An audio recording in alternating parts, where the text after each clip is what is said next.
Hello students, last class में हमने coulomb force among many charges के बारे में डिस्कशन किया था, यानी कि सुपरपोजिशन प्रिंसिपल के बारे में पढ़ाई की थी।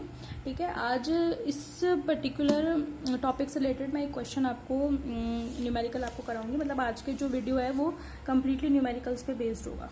ठीक है, तो चलें सबसे पहले ये जो हमने सुपरपोजिशन प्रिंसिपल पढ़ा था इस पे बेस्ड एक न्यूमेरिकल कर लेते हैं। देन फिर हम वापस से कूलाम फोर्स पे आएंगे जिसके न्यूमेरिकल मुझे कराने थे। ठीक है, अब इसमें से राखी ने मेरे को एक क्वेश्चन मैंने आपको दिया था जिसमें आपको कंपेयर करना था ग्रेविटेशनल फोर्स और कूलाम फोर्स को। उसका मुझे आंसर दिया और उसने बिल्कुल सही किया है क्वेश्चन। हालांकि मैं पिछले वीडियो में उसका सोल्यूशन दे चुकी हूँ, पर उसने वो वीडियो देखी नहीं है और उसने सोल्यूशन जो दिया है उसका वो बिल्कुल करेक्ट है। ठीक है, आई होप और बच्चे भी कर रहे होंगे इसका ना, अपना जो भी आंसर है उसका वो मैंने कल की वीडियो में सोल्यूशन दे दिया है, तो आप उसको चेक कर लेना। ठीक है, ठीक है भाई। चलें, अब मैं आपको इस सुपरपोजिशन प्रिंसिपल पे बेस्ड आपको एक न्यूमेरिकल करा देती हूँ। ठीक है, देखिए क्वेश्चन है, क्वेश्चन आप ये देख लीजिए। क्वेश्चन ये रहा, 2 point charges 9e and 4e are at distance r. ठीक है, where should the third point charge q be placed for it to be in equilibrium? यानी कि दो चार्ज हैं 9e, यानी कि इलेक्ट्रॉन के चार्ज का 9 गुना और इलेक्ट्रॉन के चार्ज का 4 टाइम्स। ठीक है, अब ये दोनों एक दूसरे से स्मॉल r डिस्टेंस पे हैं। ठीक है, हमें Q एक तीसरा चार्ज है, उसको हमें किस जगह पर रखना चाहिए कि ये सारे के सारे चार्जेस के बीच में लगने वाला फोर्स कैसा हो, इक्विलिब्रियम में हो। ये क्वेश्चन कहना चाह रहा है। समझ में आ गई आपको बात? तो इसका देखते हैं सॉल्यूशन किस तरीके से करेंगे। तो कंडीशन हमारे पास ये है कि मेरे पास दो चार्ज हैं, एक तो है 9e और एक है 4e, और ये एक दूसरे से स्मॉल r डिस्टेंस पर प्रेजेंट है। ठीक है, हमें पता लगाना है कि स्मॉल q चार्ज को मैं कहाँ रखूँ। तो मैंने मान लिया कि मैं स्मॉल q चार्ज को इस जगह पे रख लूँ। मुझे नहीं पता कि ये इस चार्ज से कितना दूर है और इस चार्ज से कितना दूर है, मुझे नहीं पता, बट मैंने इसकी पोजीशन को मैंने मान लिया कि ये लेट यहाँ पर प्रेजेंट है। समझ में आ गई बात? तो मान लिया कि मैंने ये जो डिस्टेंस है x डिस्टेंस पर एक चार्ज स्मॉल q है, तो बाकी बची डिस्टेंस कितनी हो गई, r माइनस एक्स, क्योंकि ये पूरी डिस्टेंस r है। तो मैंने 9e से x डिस्टेंस पर एक चार्ज q कंसिडर कर लिया, तो बाकी जो डिस्टेंस बच गई वो r माइनस एक्स बच गई। मुझे ये बताना है कि इस q चार्ज को मैं कहाँ रखूँ कि ये सारे फोर्स एक दूसरे के साथ कैसे हों, इक्विलिब्रियम पोजीशन पे हों। समझ में आ गई बात आपको? फोर्स के इक्विलिब्रियम होने का मतलब ये है कि इस चार्ज के द्वारा इस पर लगाया गया फोर्स और इस चार्ज के द्वारा इस पर लगाया गया फोर्स इक्वल एंड अपोजिट हो। समझ में आ गई बात? तो मैंने मान लिया कि 9e और q के बीच में जो फोर्स लग रहा है वो है F, और 4e और q के बीच में जो फोर्स लग रहा है वो है F डैश। ठीक है, और ये दोनों चार्ज इक्विलिब्रियम कंडीशन के लिए क्या होनी चाहिए, दोनों का टोटल 0 होना चाहिए। ठीक है, तो मैं आपको शुरुआत से इसका सोल्यूशन बता देती हूँ। सोल्यूशन क्या होगा, consider a charge small q is placed at small x distance from 9e। ठीक है, कितने डिस्टेंस पे है, 9e पे है। देयरफॉर फॉर इक्विलिब्रियम कंडीशन, यानी कि इक्विलिब्रियम पोजीशन हो, उसके लिए क्या होना चाहिए, f प्लस एफ डैश की वैल्यू क्या होनी चाहिए, 0। ठीक है, अब यहाँ पे f और f डैश क्या है, f जो फोर्स है वो 9e और q के बीच में लगने वाला फोर्स है, और f डैश है q और 4e के बीच में लगने वाला फोर्स, और इक्विलिब्रियम पोजीशन के लिए ये दोनों इस तरीके से होने चाहिए। इसका मतलब क्या है, f is equal to minus f dash होना चाहिए। समझ में आ रही है बात? ठीक है, अब F कौन सा फोर्स था, 9e और q के बीच में लगने वाला फोर्स, और कूलाम फोर्स की हम डेफिनेशन जानते ही है कि F इज इक्वल टू क्या होता है, k q1 q2 upon r square. ठीक है, तो k तो ऐसे का ऐसा आएगा, q1 पहला चार्ज कितना है 9e, दूसरा चार्ज कितना है q, दोनों के बीच की डिस्टेंस कितनी है x, यानी कि x का स्क्वायर। ठीक है, फिर माइनस एफ डैश क्या है, इन दोनों के बीच में लगने वाला फोर्स, तो k तो ऐसे का ऐसा आएगा, पहला चार्ज कितना है q, दूसरा चार्ज कितना है 4e, दोनों के बीच की डिस्टेंस कितनी है r माइनस एक्स। इसका बात समझ में आ रही है आपको? ठीक है भाई, ये रफ काम है। इज इक्वल टू, अब k से k कैंसिल हो गया आपका, q से q भी कैंसिल हो गया, e से e भी कैंसिल हो गया, क्या क्या बचा, 9/x² is equal to -4/r-x का होल स्क्वायर। ठीक है, अब आप सिंपल इसको क्या कर सकते हैं, सॉल्व कर सकते हैं, क्रॉस मल्टीप्लाई कर लीजिए, तो क्या आएगा 9r-x का whole square is equal to -4x²। ठीक है, तो ये कितना हो जाएगा आपका 9, सॉल्व कर लीजिए इसको,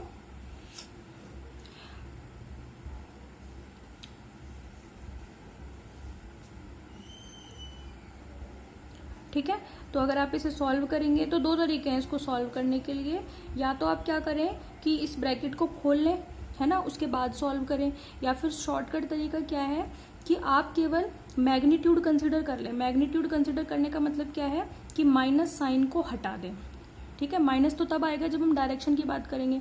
ठीक है, माइनस साइन इसी को तो बताता है कि दोनों फोर्स एक दूसरे के अपोजिट डायरेक्शन में हो गए। ठीक है, बट अगर मैं केवल फॉर ओनली मैग्नीट्यूड बात करूं,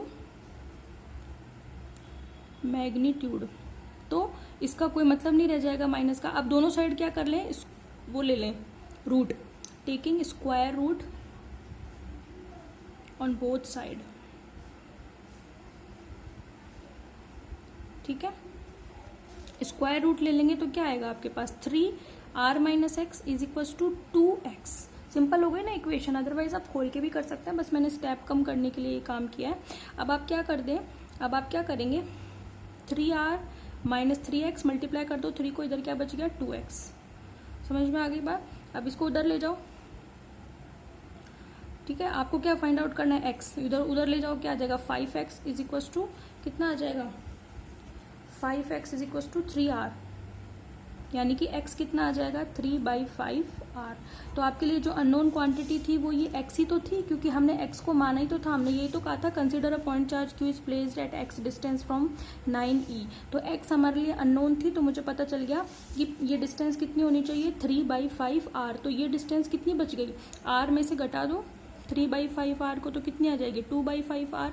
यानी कि ये डिस्टेंस जो है, यानी कि जो चार्ज है वो इस तरीके से होना चाहिए कि 9e और इनके बीच में बच जाए डिस्टेंस r का 3/5 टाइम्स, और ये डिस्टेंस बच जाए 2/5 टाइम्स, यानी कि ये आ गई मेरे पास 3/5r और ये आ गई मेरे पास 2/5r। बात समझ में आ गई आपको, ठीक है। तो ये आपका क्वेश्चन कंप्लीट हो गया है। बस इसमें एक मेन चीज़ क्या थी, इक्विलिब्रियम पोजीशन, और इक्विलिब्रियम पोजीशन के लिए इस चार्ज पर इन दोनों की वजह से लगने वाला फोर्स क्या होना चाहिए, इक्वल होना चाहिए। समझ में आ गई बात आपको, ठीक है। चलें नेक्स्ट एक और न्यूमेरिकल लेते हैं आपका, जो बहुत इंपॉर्टेंट है, और मैंने आपको ये करने के लिए दिया था, पर मेरे पास आया नहीं किसी का भी कोई कमेंट कि कितना आंसर आया है। ठीक है, क्वेश्चन आपका ये था, ठीक है। मैंने आपको कहा था ये क्वेश्चन आपको करना है। 2 positive ions of same charge repel each other with the force of 3.7 into 10⁻⁻9 Newton. यानी कि आपको फोर्स गिवन था, ठीक है, इतना फोर्स लगता है। The distance between two charges आपको दे रखी थी, आपको बताना था how many electrons are less in each ion in general state. तो आपको क्या क्या दे रखा था क्वेश्चन में,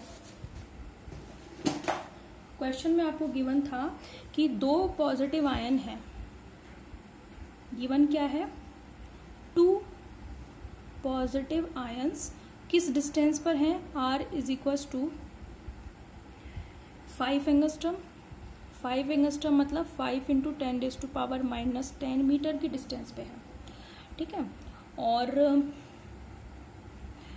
जो फोर्स लग रहा है दोनों के बीच में, दोनों पॉजिटिव है भाई, तो दोनों एक दूसरे को रिपेल करेंगे। 2 चार्ज हैं एक तरीके से, ये Q1 है और ये Q2 है, और ये दोनों पॉजिटिव हैं, और दोनों के बीच की डिस्टेंस कितनी दे रखी है 5 एंगस्ट्रम। तो लगने वाला फोर्स आपको दे रखा है 3.7 इंटू 10⁻⁻9 कूलम, ये आपको गिवन है। आपको फाइंड आउट करना है नंबर ऑफ इलेक्ट्रॉन्स या नंबर ऑफ आयंस आपको फाइंड आउट करने हैं। तो सबसे पहले तो हम जानते हैं since according to Coulomb's law, ठीक है, F इज इक्वल टू क्या होता है KQ1Q2/r²। फोर्स गिवन है आपको, ठीक है। अच्छा, दोनों चार्जेस जो हैं वो इक्वल हैं, है ना, आपको क्वेश्चन में दे रखा है ऑफ सेम चार्ज, यानी कि Q1 is equal to Q2 is equal to Q, ये भी आपको दे रखा है कि दोनों चार्जेस इक्वल है, मैंने उनको इक्वल करके Q मान लिया। तो ये फॉर्मूला क्या बन गया, KQ square upon R square. Q1 Q2 की जगह मैं Q यहाँ भी Q रखूंगी, यहाँ भी Q रखूंगी, Q स्क्वायर हो जाएगा। ठीक है, आपको फोर्स दे रखा है, आपको K दे रखा है, आपको K पता है ना, R आपको दे रखा है, पर आपको Q नहीं पता, तो आप इसको क्रॉस मल्टीप्लाई करके Q स्क्वायर निकाल लीजिए। Q स्क्वायर कितना होगा, F को R स्क्वायर से मल्टीप्लाई करो, FR स्क्वायर अपॉन में कितना हो जाएगा K। ठीक है, और Q कैसे निकलेगा, Q हो जाएगा आपका R FR स्क्वायर और अपॉन में K अंडर रूट के साथ। तो आपके पास Q कितना निकल करके आ गया, R under root F upon K। R square को रूट से बाहर ले लिया मैंने, R बच गया। वैल्यू रख दो आप सारी, क्या दिक्कत है, देखो R दे रखा है आपको 5 एंगस्ट्रम, यानी कि 5 इंटू 10⁻⁻10 अंडर रूट फोर्स कितना दे रखा है, ये रहा 3.7 इंटू 10⁻⁻9, और K आपको पता ही है कितना होता है, 9 इंटू 10⁻9।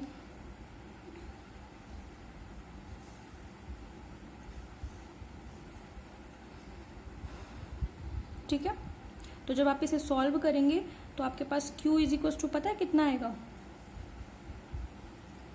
Q आपके पास आएगा 3.2 इंटू 10⁻⁻19 कुलाम।